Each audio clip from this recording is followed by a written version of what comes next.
Look at this burn scar. What do you see? Some call it an angel, others an eagle. It's on the west end of Mount LeConte in the Great Smoky Mountains National Park, marking the path the wildfires took on November 28th, pushing toward downtown Gatlinburg. But the fire started on November 23rd, about a mile and a half southwest of that as the crow flies, on the Chimney Tops trail. This was historical in nature. We've never had a fire to do anything like what we witnessed. Park Superintendent Cassius Cash says due to the rocky and steep terrain of the chimneys, park officials decided to contain the fire instead of fighting it directly, using existing barriers like streams and roads encompassing some 410 acres. The fire started off, as we say, very small. It was a creeping fire because of the thick duff that's on the park floor, right? All those years of leaf litter that builds a big mat, if you will.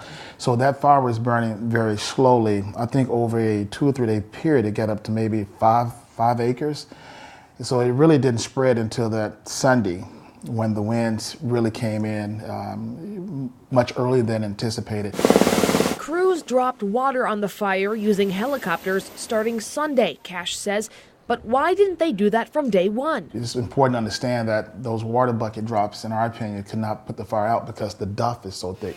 It is used as a tool to slow the fire down, but not necessarily put it out. He says under normal circumstances, the containment approach they took would have worked, but strong winds building Sunday into Monday changed the game. Looking at how this fire progressed at the rate, the winds, I think if we had had 1,000 firefighters out there, up there, we couldn't have stopped what was happening on that day, the 28th, just because of the erratic winds, high winds, and it was skipping along the top of ridges going towards Gatlinburg. He says the individual fire review team coming in next week will analyze the decisions made in the days leading up to the 28th. To us, it's really not over until we have that process, so we can take those lessons learned and talk about the things that went well, and also kind of expand on things that we can do better.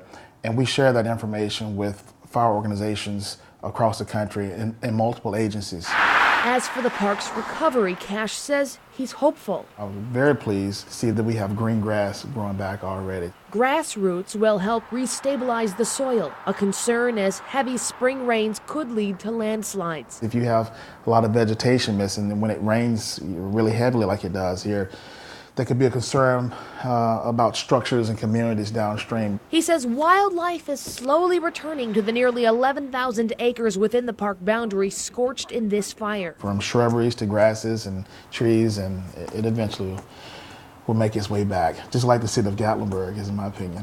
Which brings us back to this burn scar, which some see as a phoenix, the mythical bird that burns itself to ashes and then rises from them, born anew.